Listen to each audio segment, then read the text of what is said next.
lecture series of the wireless communication. I am your instructor Varsha Tank. Let's start our today's lecture series. So at the end of this video, all of you will able to learn about the proof of n is equal to I square plus j square plus ij. Then we will see the proof of the co-channel frequency reuse ratio. Then we will see what is umbrella cell concept, what is cell dragging, what do you mean by dwell time, and what is the repeater. So let's start with the topic, that is n is equal to I square plus j square plus ij. So before starting this, you should have to understand what is the core cell. Okay, so here you can see this is the 7-cell cluster is there. Now here the cell that is defined in the different color, that is in the red or orange. So we can say that is the core channel cell. And I and j, how we can define it? So let's see. So here you can see, here we have defined that I is equal to 2 and j is equal to 1. So how this possible? So from this cell, you have to go forward. I is equal to 2. That means 2 times you are moving in 2 cells. Then you are moving in the 1 cell. Okay, so like this way you can define I is equal to 2 and j is equal to 1. Same way from this core cell to this core cell, the difference is 2 cell then 1 cell. Okay, so that is what we have defined. I is equal to 2 and j is equal to 1. Same way for I is equal to 3 and j is equal to 2. So from this core cell you are moving 3 steps this side and then 2 steps downside. So like this way the I is equal to 3 and j is equal to 2. Now how we can define the angle? So here you can see from this angle here the 60 angle is given here. Okay, so here you can define like this way. Okay, then the distance between the core cell, that is defined using the d. Now we are proving this formula, so that's why we should know the this formula for the triangle, that is c square is equal to a square plus b square minus 2ab cos c. Okay, so that is the mathematical equation. Now we will use that equation in our example. So here the 7-cell cluster is there. Now we are considering the core cell, that is C1 and C1. Okay, so here from C1 to this C1. Now here how this triangle is happened. So you can see from C1, C2 to C1, this triangle is defined.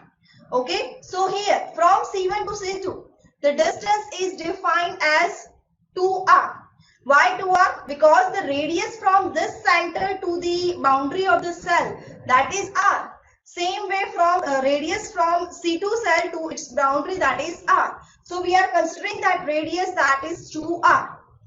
Okay, so like this way you can define this 2r, and we are calculating this angle, that is C1, C2 and C1. So that angle is 120. Now let's see here. Now you all know what is the distance between C1 and C2 and what is the distance between C1 and C2. Okay, so here C1 and C2, that is 2r. That side also 2r. So we have the formula of the triangle. So that is let's put all the value in this. Okay, so distance that is defined using the d. So that's why we have put here d square. Okay, then we are considering the I cell. So that's why we will put 2r(i). So 2r1 then 2r2. So I 2r1 square and j 2r1 square. And then minus 2ab. So minus 2i 2r1 and j 2r1. And they are considering the angle, that is cos 120. Okay, so that is cos 120. Now, now simplify this formula, putting the value of cos 120. You will get the answer I square plus j square. Just take the common values, that is 2r square. Okay, so you are taking common this. So I square plus j square is there. Then plus ij, 2r 2 times is there. So 2r 1 square is that. Now take the common value, that is 2r square. So you will have the I square plus j square plus ij. Now let's consider that reduced distance d is equal to square root of 3n into r. Now put this value in place of the d square, and the distance between adjacent channel cell, that is defined as the square root of 3 into r by 2. Again put the value in that. So here square root of 3r by 2, that means 3r by 2. Okay, so here 2 will be cancelled at the opposite side, and here we are putting the value 3, d is equal to square root of 3n r square. So if we will remove the square root of 3n, because we have the d square, so 3n is there and then r square is there. Same way at opposite side 3r square will be there. Okay, so n into 3 into r square is equal to 3 into r square I square plus j square plus ij. Okay, here 2 will be removed, and here 3 will be removed, r square will be removed, so you will have n is equal to I square plus j square plus ij. So that is the proof that we are looking about. Now consider the example. So consider a single high power TX that support 40 voice channels over the area of the 140 km square with the available spectrum. If this area is equally divided into 7 smaller areas, each supported by the lower power transmitter, so that each cell support 30% of the channels, then you have to determine first, that is the coverage area of the each cell, and then you have to specify the total number of voice channel available in the cellular system. So let's see the solution for this. Coverage area of each cell, how we can define? So you have to define with the formula the total area divided by the number of the smaller area. So here the 140 kilometer square total area is given, and it is given that 7 cell cluster is there. So 140 divided by 7, that means the 20 kilometer square will be there. Then total number of voice channel available in the cellular system. So channel per cell, that is equal to 0.3 into 40. So that is equal to 12 channel per cell. Now how we can define the total channel in the cellular system? So you have the total 12 channel per cell, and you have 7 cell cluster. So 7 into 12, that means 84 channel is there. Now let's see the proof of the co-channel frequency reuse ratio.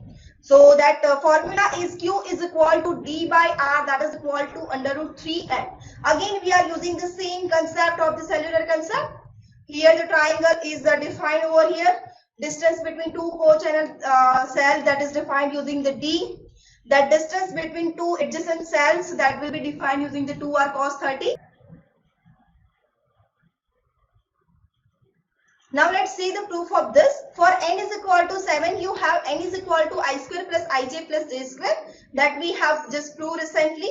And the same triangular formula, cosine rule is that a square plus b square plus c square minus 2bc cos a.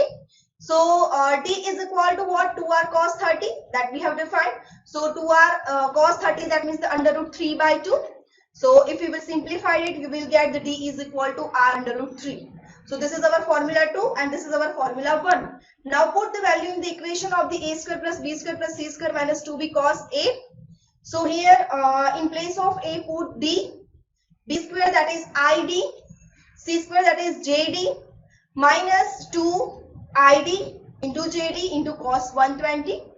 Okay. So here d square is equal to d square into I square plus j square minus 2ij minus 1 by 2. Okay, so here we are taking the common value, that is d square. So what will happen? You are taking the common value d square, and here minus 2ij into minus 1 upon 2. So 2 will be cancelled and minus will become plus. So d square is equal to d square d square into I square plus j square plus ij. And all of you know that I square plus j square ij, that is equal to what? The n. And d is equal to what? 3 under root r.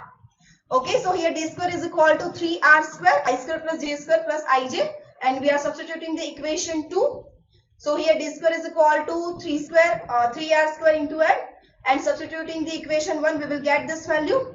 Now taking the under root at the both the side. So here we have the d square, so it will become d, and 3 and n that don't have the square, so they are in the under root 3n, and r have the square, so square will be removed.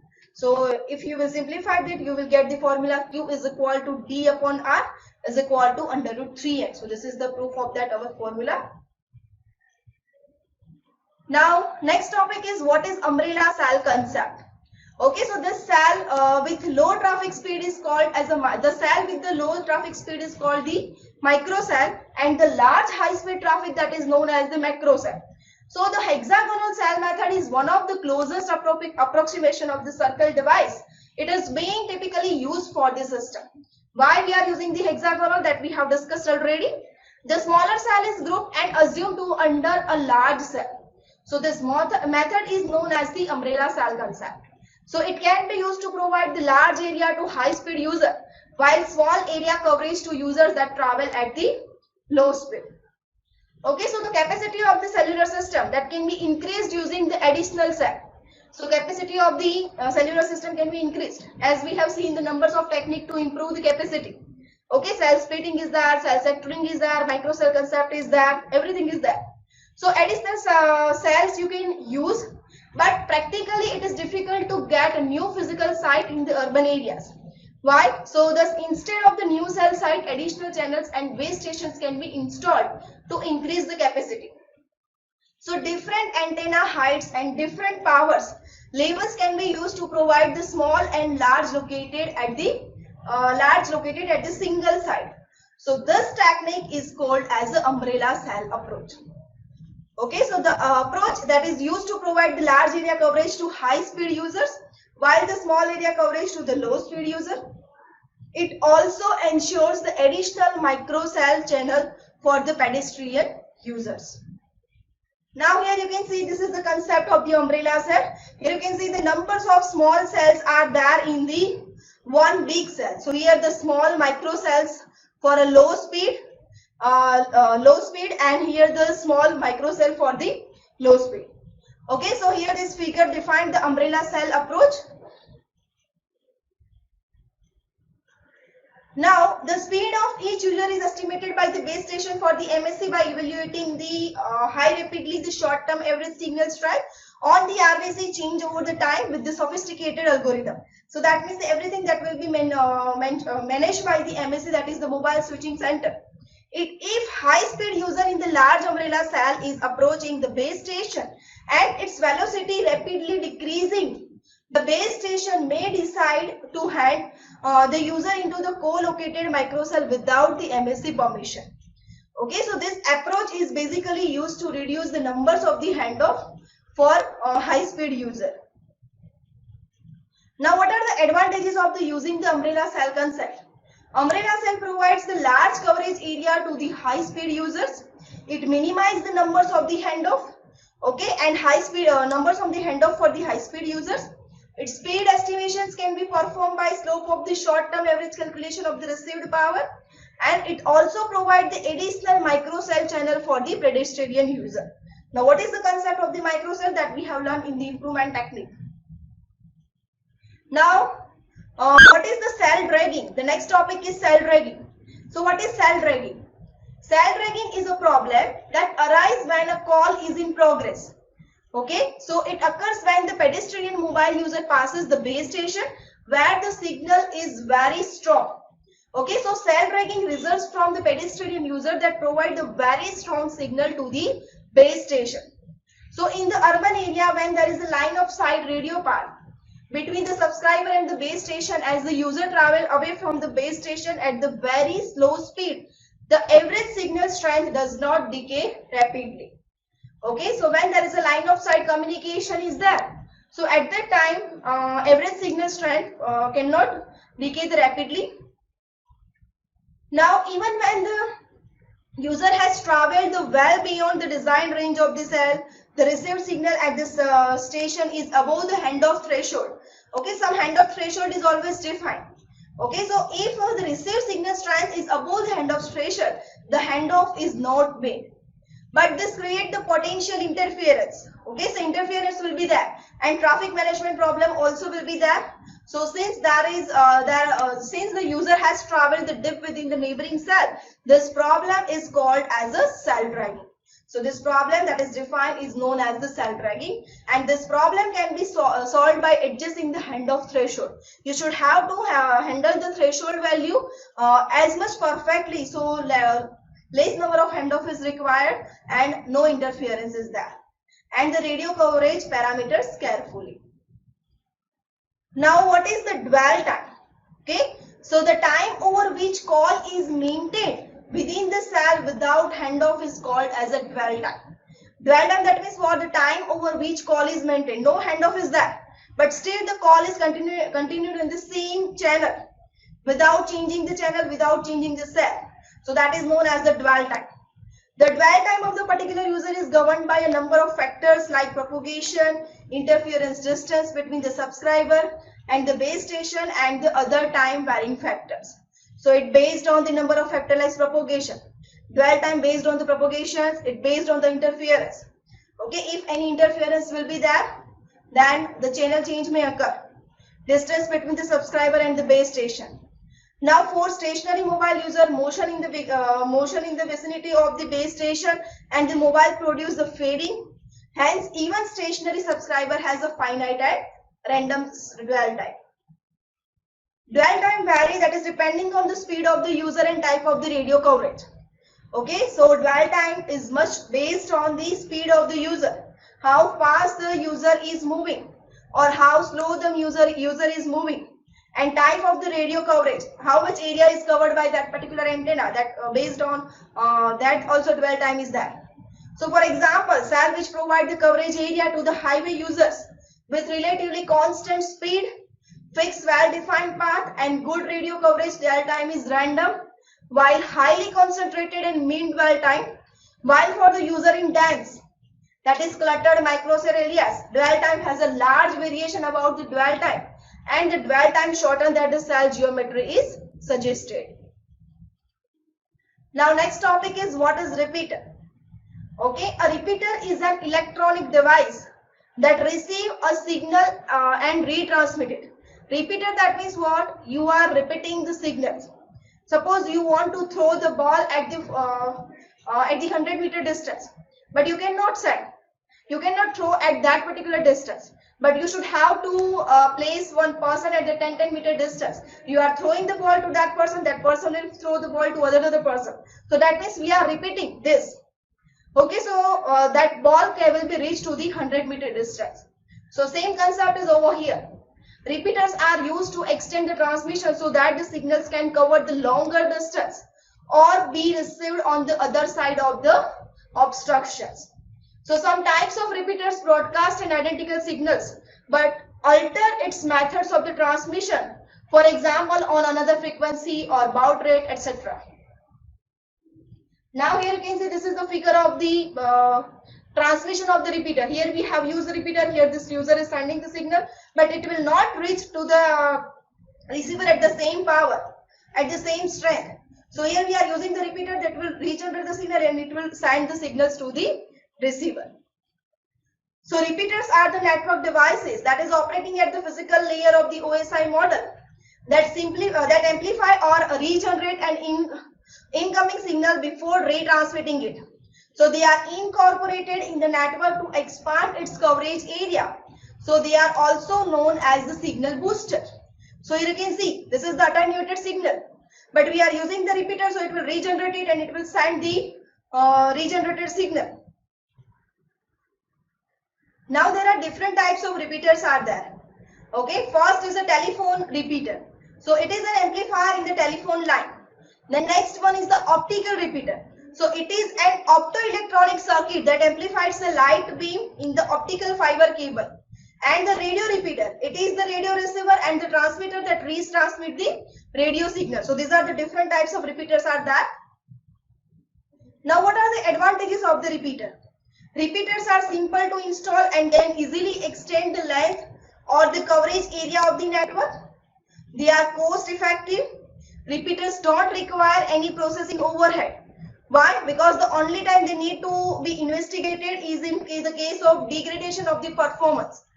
Okay, so they can connect the signal using the different types of cables. So these are the advantages of the repeaters. Now what are the disadvantages of the repeaters? Repeaters cannot connect the dissimilar networks. Only similar networks can be connected by the repeaters. They cannot differentiate between actual signal and the noise. What they will do, they just will regenerate the signal and send it. They cannot reduce the network traffic or congestion. Their work is just to regenerate the signal or just send the signals at the same frequency they receive. Most networks have limitation upon the numbers of the repeater that can be deployed. So in this video, we have learned about the proof of the n is equal to I square plus j square plus ij. Then we have learned the proof about the co-channel frequency reuse ratio. Then we have learned about what is umbrella cell concept. Then cell dragging.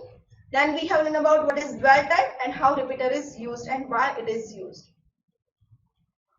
So thank you for watching. We will meet in the next lecture with a new topic. Thank you.